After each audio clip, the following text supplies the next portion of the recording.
sur la poterie, il me dit, je prierai pour que tu aies toujours le cœur bon. Puis, il me dit, demain, tu me serviras la messe. Alors on est descendu à la sacristie pour la fameuse prédotation. Impossible, il est padre, c'est impossible. Les franciscains nous disaient ça. Il y a déjà deux messieurs.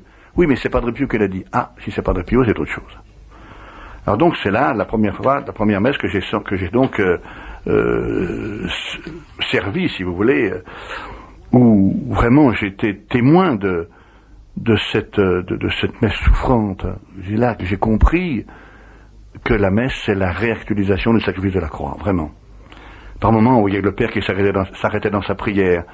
À un moment donné, j'ai entendu cette plainte, Jésus, tu me feras souffrir jusqu'à ce que je tombe. Puis après, qu'est-ce qu'il fallait dire à cette dame qui m'a confié ça? Le plus poignant, ça a été le moment où s'est engagée une profonde lutte avec le démon. J'ai remarqué qu'il fixait toujours un point précis sur le côté de l'autel.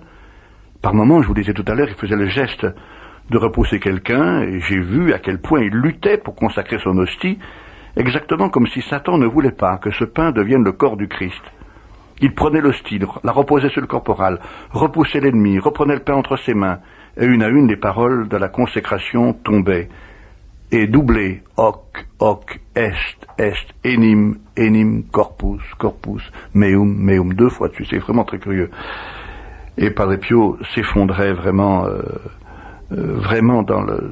sur l'autel, les mains sanglantes, on voyait les plaies parce que les manches de son aube s'étaient un peu relevées, il adorait le pain devenu Dieu. Et on a tous une impression du départ précipité de quelqu'un qui s'enfuyait en courant, je vous disais tout à l'heure, occasionnant derrière lui une sorte de déplacement d'air, inutile de dire qu'on était extrêmement impressionnés. On avait l'impression qu'on ressent quand on est dans une salle, en regardant par la tête par exemple, quelqu'un rentre derrière soi, on ne l'entend pas mais on le sent, on a cette impression-là. Et alors une chose qui m'a beaucoup frappé aussi, c'est qu'au moment du Seigneur, je ne suis pas digne, Domine non sum dignus, il se frappait la poitrine de façon très violente, quelle force il y avait dans ses mains transpercées. Mais alors le plus impressionnant, c'est la confession que j'ai eue après. J'ai donc préparé ma confession, puis quand je suis rentré près de lui, il m'a souri, et il avait toujours les pieds sur la genouilloire de ce prie-dieu. On avait été tête contre tête, il avait mis sa main sur mon épaule, très paternellement, il me dit, la religion, la vie spirituelle, comment va-t-elle? J'avais un petit peu peur de porter un jugement objectif, moi j'avais une certaine expérience de ce genre de choses. Alors prudemment, je lui ai retourné la question, Père, à votre avis, comment se porte ma vie intérieure? Alors il m'a fait un grand sourire, il m'a dit, pas assez personnel, vero, c'est vrai? Oui. Alors je lui ai dit, Père, qu'est-ce qu'il faut faire? Alors il me dit, c'est difficile, mais pas impossible. Alors, donnez-moi la recette. Il s'est mis à rire, puis il me dit, c'est difficile, mais c'est pas impossible. Écoutez, Père, je lui ai dit, ce matin, je vous ai servi la messe. Oui, j'ai même beaucoup prié pour toi, m'a-t-il dit. Merci. Mais j'ai remarqué que vous aviez un état d'union extraordinaire avec Dieu. Alors il a fait un geste évasif comme pour dire, bon, on ne parle pas de ça. Puis il dit, si, c'est vrai. Alors je pense que, je continue ma conversation avec lui, je dis, je pense que c'est cet état d'union-là que vous voudriez voir en moi et en tous ceux que vous connaissez bien. Oui. Eh bien, qu'est-ce qu'il faut faire? C'est difficile, mais pas impossible.